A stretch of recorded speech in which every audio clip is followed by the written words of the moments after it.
E aí, meu amigo, minha amiga, seja mais uma vez bem-vindo a mais um Papo de Sacristia. Meu nome é Marcos e com os meus amigos Bruno, Padre Samuel e o Davi, e com a presença ilustre do Pedro. Ilustre.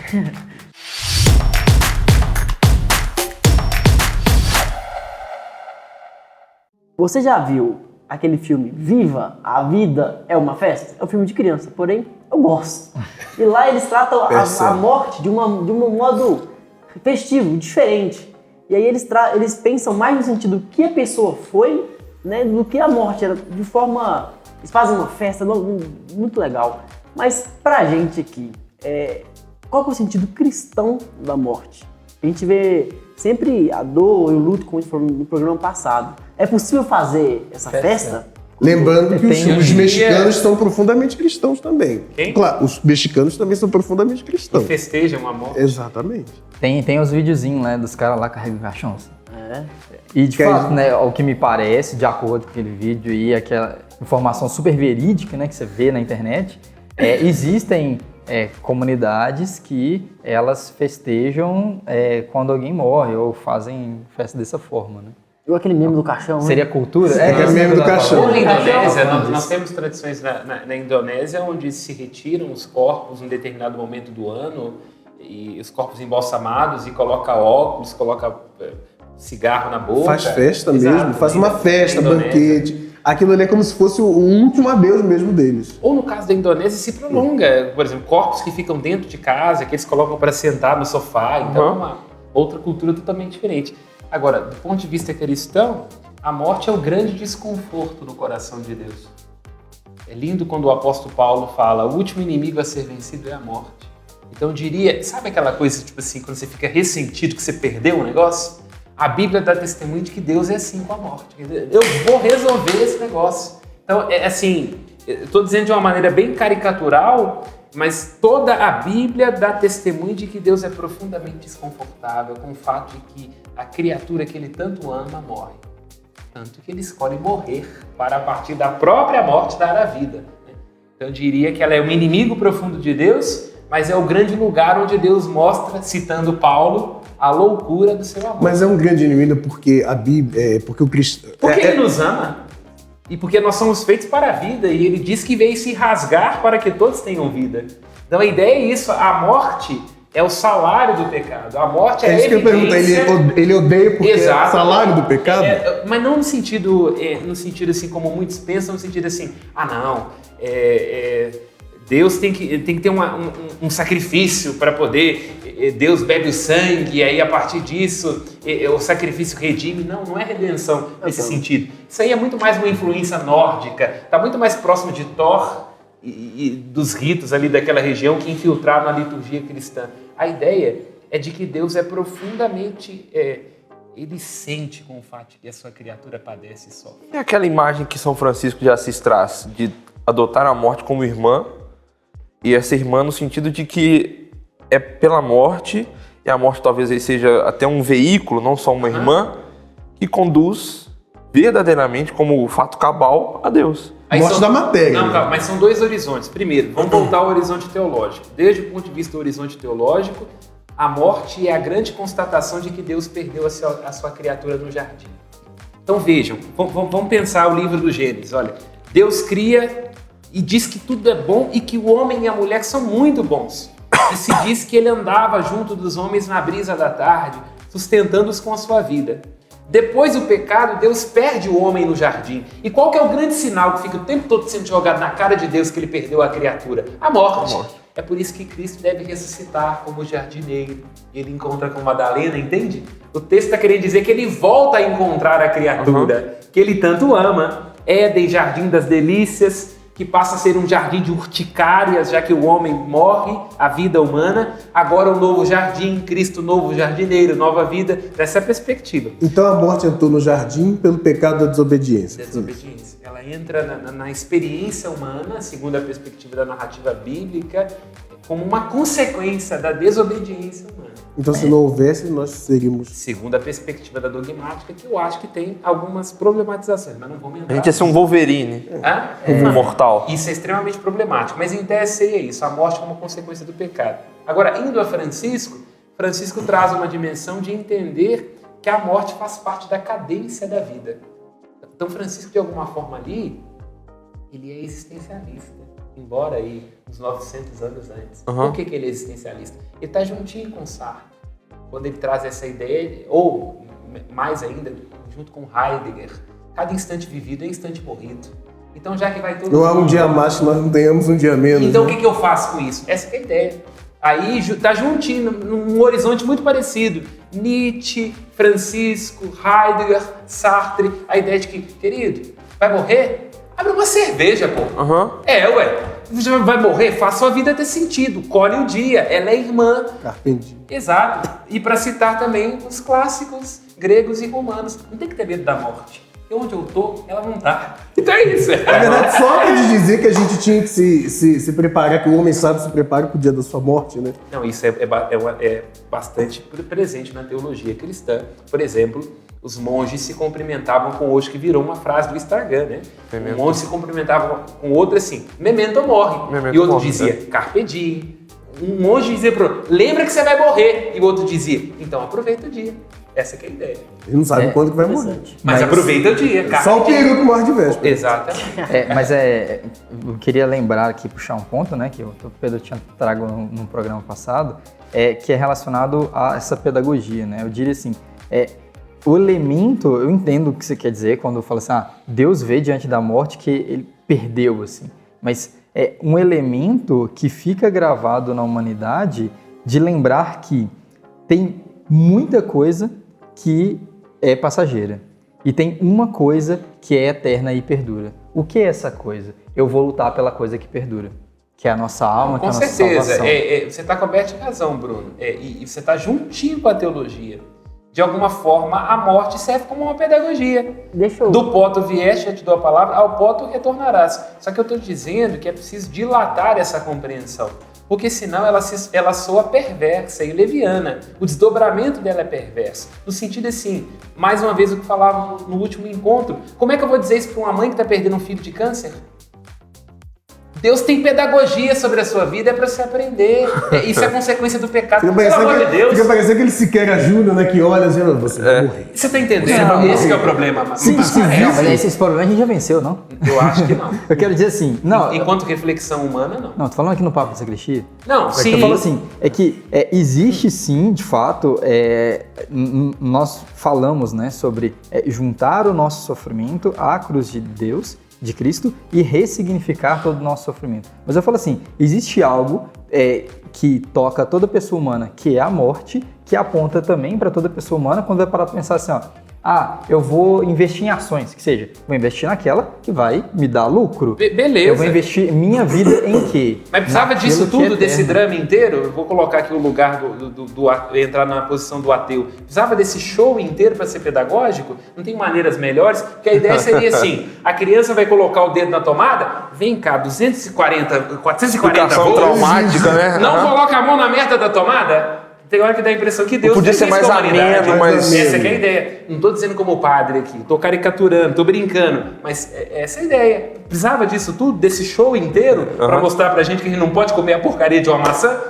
Pra que botou também, né, gente? Não pra testar. O livre-arbítrio, ele depende disso. Não, lógico. Eu espero que a maçã tenha valido a pena. Tinha sido aquela que faz crack. Porque se for aquela farinhenta... Mas para citar Rubem Alves, ele fala, não é a maçã que é a fruta do pecado. A fruta do pecado é o caqui. Você morde, lambuza. A maçã, você dá uma mordida, ela grita, não tem pecado. Aí qual foi a punição pro caqui? Virou um tomate diabético. Essa é a punição dele. Não. Quem mandou ser? Mas tenta imaginar assim, né?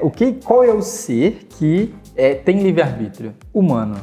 Os outros não têm. Um cachorro tem. Não, ele está seguindo. Ele está condenado à escolha. Isso. É o instinto. Ele tem que seguir aquilo que é o instinto, ele não tem opção de escolha. Como é que você cria, por exemplo, como você ama? Imagina assim, eu amo a minha noiva, mas eu não permito que ela converse com homem porque eu sou extremamente ciumento, eu não permito que ela nem esteja perto de um primo, coisa do tipo assim. E aí eu a fecho. Isso não é amor e não estou permitindo que ela me ame. Os muçulmanos... Eu tenho que permitir que ela me escolha. Então eu tenho que estar livre para que ela possa fazer também outras escolhas, entende? Aí para que existe a maçã? Para que existe o cara lá muito mais bombado que eu na academia? para que ela possa fazer a escolha por mim. O morde você, o morde ele. Esse vai terminar numa intriga matrimonial profunda. Mas qual dos dois é a maçã e qual dos dois é o caqui? Misericórdia. O bombado deve ser a maçã. Mas Mas é preciso que exista a escolha que nos leva ao inferno para que possamos escolher o céu. Se só existe céu e a gente não tem escolha... Mas peraí, Mas isso aqui- não, mas é Aí não problemático. existe Aí livre-arbítrio. eu acho que, bom, dá um outro programa e eu entendi o que você falou, mas é um pouco problemático. Vamos a Agostinho, ele vai nos ajudar muito nisso na perspectiva do mal. O mal não tem consistência, não é que o inferno não foi criado por Deus, o mal não foi criado por Deus. Inferno e mal são invenções humanas e angélicas, não é Deus que cria. Não havia dentro do esquema da criação inicial em Deus... A necessidade de talvez. Não. Do mal, não. Havia a possibilidade da escolha. Não é que você disse, não. Eu estou só desdobrando. O que havia é a possibilidade da escolha. Liberdade. A liberdade em si, ela é absoluta. Dentro da liberdade, o livre-arbítrio. No momento em que o homem faz um exercício desordenado da liberdade, aí tem o pecado. Aí cria-se o pecado, cria-se o inferno, a condenação e surge a morte. Isso não estava dentro do plano de Deus, né? É só para situar isso, porque senão dá a impressão, que Agostinho já venceu também, de que Deus é que é o criador do mal. Ou que o mal é uma condição de possibilidade para o bem. Não, não é. Mas assim, Deus é o criador do mal. Não, Agostinho não. Não, ele é, ué. Porque Não. Tudo é criação de Deus. Não. Mas é isso que Agostinho fala. Ele pode não... Não. Mas ele permite o mal. Mas é isso que eu estou dizendo. E tudo acontece. Mas você está entendendo por que eu estou fazendo a correção desde o Deus. início? Por isso que eu estou dizendo que a correção desde o início ela é importante, justamente por conta do desdobramento. O que é o mal para Agostinho? Vamos fazer aqui um parênteses técnico. O mal para Agostinho pode ser três coisas. O mal físico. O que é o mal físico? A pedra da Serra da Piedade que rolou. É o mal físico. Não tem, é neutro, as pedras caem, porque tem gravidade e por aí vai. Espero que não escolha. Exatamente. E tem o mal moral. O que é o mal moral? Eu posso agir de uma maneira que seja contraditória com relação à lei, com relação às ordens. E tem o mal ontológico. Os dois primeiros existem, o terceiro não. Mas como não? O que é o terceiro? É a ausência, sempre. Então, não existe frio, existe a ausência do calor. Não existe escuridão, existe a ausência da luz. Deus criou o calor e a luz. Como o oposto a isso se manifesta a ausência de. Então, ele não é o criador. Na perspectiva agostiniana, não existe o mal ontológico. O que o Bruno está querendo falar, então, que Deus permitiu que houvesse o vácuo para que ele fosse falta. Aí é problemático. Eu até arriscaria a não entrar nessa perspectiva. Eu acho que não. Eu acho que não. Porque Deus, se Deus criou o completo... E se vocês continuarem dizendo, eu tenho que sair daqui, porque o desdobramento disso é heresia. Não, isso que eu tô falando. Já tem nome na igreja, é maniqueísmo. Isso que eu ia falar, eu acho que Deus cria o completo. Deus cria o completo. O bem é o completo. A ausência que se manifesta é uma invenção. Deus cria o completo, Deus está no completo e Deus nos atrai ao completo. Mas Nós que nos permitimos seduzir e nos afastarmos disso que é o completo. Pelas ausências. Mas eu vou levantar um ponto. O mal existe? Não, para Agostinho não. O mal não existe. Não pode, porque tudo que foi criado é bom e tem que ser. O mal é ausência, ele não é. Isso é para Agostinho. Eu acho que é problemático, eu sou mais para... Mas aí Não, mas peraí. Eu sei que é problemático. E se alguém souber a resposta, por favor, me avise, que eu vou publicar em meu nome. Porque se Agostinho não deu conta de responder, ué. Quer dizer que mas tem... O demônio existe. Já bugou. Existe enquanto criatura de Deus, que sustenta tudo que é do ser e tudo que é bom. Agora, este é bom, ele tem uma manifestação de ausência, de ruptura e de pecado. E o que foi ausente no demônio? O respeito, a obediência. Mas Isso ausentou-se dele. Enquanto ser ele era bom, inclusive a Bíblia dá testemunho de que ele é o anjo mais perfeito criado por Deus. Lúcifer, o portador da luz. Ele é bonzaço. Aí vem Miguel para dizer e para lembrar ele, quem como Deus? Exatamente. Mesmo sendo bom, mesmo sendo inteiramente angélico, ele não era como Deus. Essa é a ideia. Quando ele quer ser como Deus, ali se manifesta a ausência, a ruptura, a negação, que não tem consistência. Vá à física por analogia. Não existe frio. Existe a ausência de calor. E que de fato é a morte. A morte é a ausência de vida. Não. A morte enquanto biológico, sim. A morte é uma separação entre corpo e alma. Não, tô falando enquanto biológico. Que é complicado também. Mais uma outra coisa pra gente poder falar num próximo programa sobre a morte. Porque Porque, na verdade, na perspectiva espírita, eu posso entrar? Por favor, relógio. Eu vou fazer um conta-ponta. Na perspectiva espírita, a morte não existe. Eles falam, a morte não existe. Existe a travessia. Não é bem uma travessia. Coloca a trilha sonora aí da viagem, por favor. Vou falar agora o desenlace. O desenlace, né? O desencarne. Quer dizer, a alma deixa o corpo, que o corpo é a mortalha, é aquela roupa que já não te serve mais, e vai lá pro outro lado, que eu não sei exatamente o que eles falam que tem, né? E a morte é exatamente isso, é uma separação, mas é algo assim que não é muito bem a perspectiva cristã. Que não é a perspectiva Porque desde a perspectiva cristã, nós como seres humanos, nós não temos um corpo, nós somos um corpo. Somos um corpo. Isso dá um problema os espíritos danado. Eles têm um corpo. Exatamente. Eles têm um corpo. Tanto que a alma, ela pode se plugar em outros aparelhos. O espírito da alma é um chip. Então, pro espírita perde essa necessidade de sepultamento? Porque o sepultamento... Não vou dizer que em sepultamento num caráter cristão da coisa, guarda-se o corpo pro momento em que voltarão a ser Porque o corpo é parte. pro momento em que voltarão a ser Para o espírita não, o corpo é o receptáculo. De alguma forma, o espiritismo, ele já te deu a palavra, ele tem um pessimismo com relação à matéria. Entendi. Nós cristãos não. Total. E na verdade, Tanto que o verbo se fez carne. O espírito te diria assim, isso é importante para você guardar esse corpo, guarde. Não, para nós a matéria, para nós cristãos, a matéria ela é importantíssima. Por que ela é importantíssima? Porque Deus quis ter a matéria. Ele criou a matéria. Ela é boa. Então nós somos o composto. O que acontece durante a morte? Uma separação, mas que é problemática. E a teologia não tem uma resposta cabal para aquilo que acontece. Que isso, Pato? Você tá doido? Não, pode procurar. Se você soubesse, me fala. Tem elucubrações, mas exatamente o que acontece não tem como saber. Por que não tem como saber? Porque alguém já viu e consegue pensar num espírito que não tenha corpo? Aquilo que nós chamamos de pessoa, o eu Samuel. Mas eu estou dizendo desde o ponto de vista humano. Você consegue pensar num espírito que não tenha corpo? Porque eu sou minha memória, minha sensibilidade, eu sou minha relação com a matéria. Como é que vai sair Mas, isso? na verdade, voltando aqui aos espíritas, eles têm uma visão, eu acho, parecida. Eles têm uma visão pessimista da matéria. Mas eles têm uma visão de que eles necessitam da matéria também. Entre aspas, a coisa ela fica um pouco aberta. Por que eu estou querendo dizer? Mas ele necessita de qualquer matéria? O espiritismo, ele trabalha a questão da morte até a página 3. Por quê? Porque as teorias são sempre assim. Você foi um príncipe, uma princesa que se encarnou... Aí quem que te falou? O espírito fulano de E tal. uma coisa muito interessante, por que nunca se fala de realidades encarnadas? Por que é sempre daqui a alguns anos, né? Eu quero ver agora com registro fotográfico, com todo respeito à doutrina espírita, mas problematizando, como é que vai ser esse negócio, né?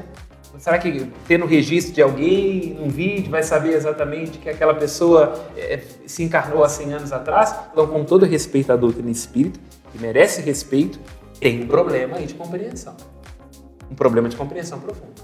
Mas então, já que a gente falou do espiritismo, do catolicismo, não sei o quê, o sentido da morte, a gente vai pra onde então? Pra onde? Você já viu aquele meme do vai pra onde? Então... Bom, desde o ponto de vista... O que acontece? Desde o ponto de vista cristão católico, é complicado a gente entender se o céu é um lugar ou não. Porque já subiu o foguete lá pra cima e... Viu, mano? Exato. Só que tem um problema, tem 2 corpos lá, que é o de Jesus e de Nossa Senhora. Corpos vivos, entendo, nessa perspectiva. E alguns dizem que tem um terceiro, que é o de Elias, que chegou antes. Então, quer dizer... É problemático. Já habitava. Já habitava. É problematicíssimo. Já tem 3 moradores. Exatamente, já tem 3 moradores, então tem que ser um lugar. A teologia não dá conta de explicar exatamente o que significa. O fato é bem possível que tenha que ser um lugar, porque lá existem estes corpos a respeito do qual... Mas será que são corpos materiais? como Jesus E por que você acha que ele comeu peixe lá ele era... Cara, ele é um corpo fluídico, Não. Você quer dizer que Jesus é da turma que quer a volta do Ministério da Pesca? Ele entra e fala, tenho fome. Ele entra e fala, tenho fome, justamente para mostrar essa dimensão corporal. Que não é o corporal. Gasparzinho. Exatamente. Ele passa pela porta, ele passa pela parede, ok. Mas ele fala, é o corpo glorioso. É o corpo glorioso. Como eu tô falando, às vezes é um outro corpo, assim, né? Não, mas corpo. Problemático. Então a ideia seria isso, né? Essa parcela espiritual do indivíduo, estou usando aqui uma expressão que ninguém dá conta, né? Totalmente, ela vai para junto de Deus. Quer dizer, está em estado de graça, né? A ideia seria, morreu, A maioria de nós vai para a antessala. Aquela zona de espera que todo mundo tem. Findou-se o tempo Kairos. Exatamente, findou-se o Cronos. Cronos, é isso. Findou-se o Cronos, o tempo cronológico, você morreu, aí quer dizer, o corpo fica aqui, apodrece, vai esperar a ressurreição, aí ela vai, tecnicamente, para a antessala. Vai ficar lá. Essa antessala aqui é o purgatório. Purgatório, Você vai lembrar É lá que eu da tenho- vizinha. No purgatório já há o conhecimento de Deus? Que aqui a gente acredita. Na medida que nós temos. Mas a gente fica fazendo Não o quê? há uma visão de Deus purgando, quer dizer, purificando-se. Queimando. Mas não necessariamente Queimando. fogo no É sentido de fogo, é sofrimento. fogo, é fogo, é fogo. Depende de que perspectiva. Vamos citar. É quente. Vamos citar. É o Rio de Janeiro. É o Rio de Janeiro. Vamos citar É quente, não tem Vamos fogo. citar, Demolição, entendeu? vamos citar Agostinho de novo? Usina, Agostinho diz: a maior dor, É o Rio de Janeiro. a maior dor do purgatório é maior do que qualquer alegria. Então, a dor de amor. O que é dor de amor? Já experimentaram sentir que ofendeu alguém que vocês amam? O purgatório é isso. Aquela consciência profunda: meu Deus, eu vivi a vida inteira apegado com dinheiro e esqueci de ser generoso. É isso. É o momento em que você tem condição de comparecer diante daquilo. Agora, alguns dizem que é dor de dor, não sei o quê. Eu acho que isso é Eu acho que a dor é próprio. muito mais a consciência nesse lugar, porque a dor na consciência é uma muito dor mais de amor. incômoda do que a dor física. É uma dor de amor. Eu diria que nem é de incômodo, é uma dor de comparecer diante de si. Pare para... Já passou por essa experiência, todos nós já passamos por isso, de ofender alguém que a gente ama. Você chegou em casa cansado, sua mãe te perguntou alguma coisa, mãe, não quero saber não. Você vai, só diante da palavra, você vai pro quarto e fala assim, eu precisava de ter feito isso? Purgatório é isso. Olha aquela dor. Eu precisava de ter feito. Então aquele juízo instantâneo depois da morte, ele é muito mais um juízo de você com sua própria consciência. Vamos dizer assim, você diante do seu destino. Aham. Diante do seu destino. Então eu queria fazer duas perguntas. Por favor. Todo ateu é necessariamente um herege? Não. São conceitos diferentes. Então no purgatório, existem hereges que estão se compadecendo dessa falta de crença? Pode ser um herege que está em estado de ignorância invencível. E por que o exemplo. purgatório não é já o conhecimento de Deus? O purgatório é ainda essa crença? Porque o purgatório não é a união definitiva com Deus, porque eu ainda tenho coisas que me afastam Entendi. dele. E o ateu Entendi. vai pra onde? O ateu? O ateu vai para onde ele quiser, ué. Eu não Possível. acredito. Mas se Santa a Catarina, não sei se foi Santa Teresa que disse que o chão do inferno é pavimentado com crânio de bispo, deve ter bispo no inferno, como deve ter gente que enterra por ignorância invencível, porque não teve quem iniciasse a fé, não conheceu a Deus e não o amou em vida, mas em nome da misericórdia dele foi salvo. Então, é possível sim, velho. Entendi. Quem sou eu para colocar freio na misericórdia de Deus? O primeiro a entrar no céu foi um ladrão, pelo amor de Deus, velho. Já é a prova viva de que o negócio E ele lá tinha tem uma 5 outra dedos, lógica. fica tranquilo, encheu 5 dedos, encheu 5 dedos na Tem uma mão. outra lógica. Mas é porque quando eu te perguntei do ateu, é porque eu me lembro muito daquele. Eu não me lembro agora o nome daquele. De um homem, é um filósofo aí. Ele postulou aquela questão, tipo assim, se você crê, se você acreditar em Deus, você vai se você acreditar em Deus e você estiver certo, você tem, né, uma recompensa infinita. Agora, se você acreditar em Deus e você não estiver certo, você É a hipótese não... de Deus de Pascal, né? Quando ele chega assim, Blaise Pascal. Exatamente, Blaise Pascal. Quando ele chega à seguinte conclusão, ele fala assim, olha, o negócio é o seguinte, tá em dúvida se acredita ou não em Deus? Ué, pelo amor de Deus, velho. Se não existir, tudo bem. Mas se não existir, você não acreditou, né? Tipo assim, Então, se você não crê em Deus, você estiver certo, beleza, você vai ter uma recompensa exatamente. infinita. Agora, se você não acreditar em Deus existir, você tá... O que lembra também aquela piada de Voltaire, né? Que dizem, Voltaire, ateu, que detestava a igreja, dizem que no fim da vida, não sabe se ironia ou não, ele chama um padre para dar-lhe extrema-unção. Aí chama um padre, aí tem umas pastas do exorcismo antigo, antes da extrema-unção, pergunta para Voltaire assim, você renuncia a Satanás? Diz que ele tem um lampejo e fala assim, tô morrendo, não é hora para fazer inimigos. Quer dizer, o cara viveu a vida inteira como ateu, vai dizer, pra onde eu vou fazer inimigo agora? Vai renunciar a ninguém, não é? Resolve o seu problema aí, chegar lá, eu vou ver quem me acolhe, né? Mas ironizando, né, nessa perspectiva. Então, tem um pouco a ver com isso. Não é o que eu experimentei aqui em vida, visivelmente, que vai dar para quem me viu aqui, os lugares onde eu frequentei, para poder dizer, não, essa pessoa vai para o inferno. Tanto que a igreja diz quem vai no céu, os santos. Mas ela jamais se pronuncia sobre quem está no inferno. Ah, não pode. Porque a gente deve ser Mas Deve ser grande. Ela não pode. quando a igreja fala, ela se pronuncia sobre quem está no céu.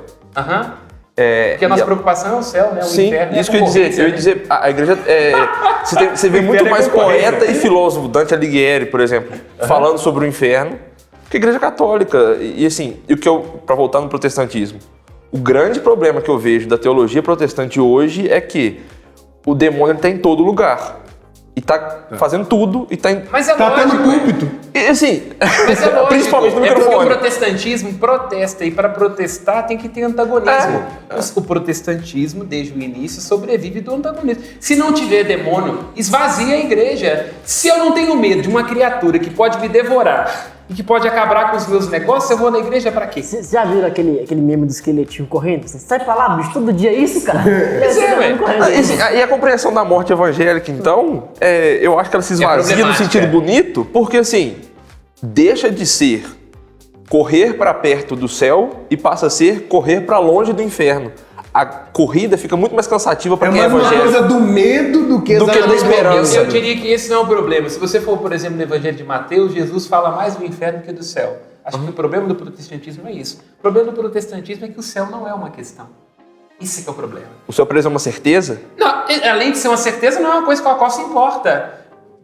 Faça uma pesquisa. Como diz o Bruno, eu nunca fiz oficialmente, mas faça uma pesquisa nos cultos protestantes, essas igrejas pentecostais. Quando você fala de vida eterna. E ela vai no inferno e fala exatamente quem que está no inferno. Não é uma questão para o protestantismo, de uma maneira geral. A preocupação deles é muito aqui, agora, uma satisfação, uma realização aqui. Então, isso não é uma teorização. Em linhas gerais, assim, a sociedade brasileira ela lida muito mal com a morte, eu acho. Nós temos experiências que são muito traumáticas na sociedade brasileira, a nossa cultura, talvez, né? Muito mais ligada ao sofrimento de quem fica e aos sofrimentos traumáticos da morte, das experiências de morte, das experiências de perda, do que muito mais essa compreensão esse desprendimento do estamos aqui voltados, né, por essa busca da glória, então quem morreu está mais perto. Se a gente tivesse isso, a gente teria mais esperança, mais alegria e conseguiria entender de uma forma menos traumática. Isso é uma aporia da religião. Por que eu estou dizendo que é uma aporia da religião? Porque tecnicamente é assim, nós acreditamos na vida eterna, nós sabemos que lá é melhor, mas vem aquela ideia, né? Não precisa ser agora, né? Então entende, isso é uma aporia da religião, e que não é só do Brasil. É evidente, é claro, alguns santos não foram nessa perspectiva. Francisco, Irmã Morte, ou Terezinha, que chegou muito nova e disse para a mãe que queria que ela morresse. Tipo, todo mundo quer ir pro céu, mas ninguém quer morrer. Exatamente, isso é uma aporia da religião. E entendo como aporia, quer dizer, é uma incongruência da religião. Porque é natural, tem todo pensamento, tem os seus paradoxos. Esse é um paradoxo da religião. Todo mundo fala que o céu é lindo, adora Jesus, mas quer sempre algo. Vai lá encontrar com ele. Vai encontrar com ele. Vai analisado de forma legal, mas assim, tem casos que a pessoa fala assim, não, raríssimos. Você vai se casar em maio, você está disposto a ser viúvo? É porque você está se casando para viver com uma pessoa. Você está se casando para viver com alguém. Você fica confortável com o fato de que já em junho você pode ficar viúvo? Não. Então quer dizer que você não tem fé? Na hora que a viúva tá lá. É o que eu tô falando, velho.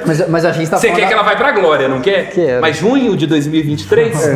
Pois é. Entendeu? A viúva tá lá no túmulo chorando, me leva, empurra ela pra mim, você quer ficar? Mas da minha própria vida. É porque você tá falando de outrem. Mas a sua, inclusive. Mas é que tá junto. Você quer morrer? Você não vai Você quer que a gente fique viúva? Eu tenho que fazer um adendo. Tem uma diferença aqui, eu tô no outro sofá. Não, mas se Deus virar pra mim e falar assim, olha, você pode viver sua vida aí mais uns 10 anos aí, mas você vai pro inferno. Ou vem comigo hoje, você vai pro céu, eu vou agora. Lindo. Ué. Mas não é prático. Não é prático. Amém.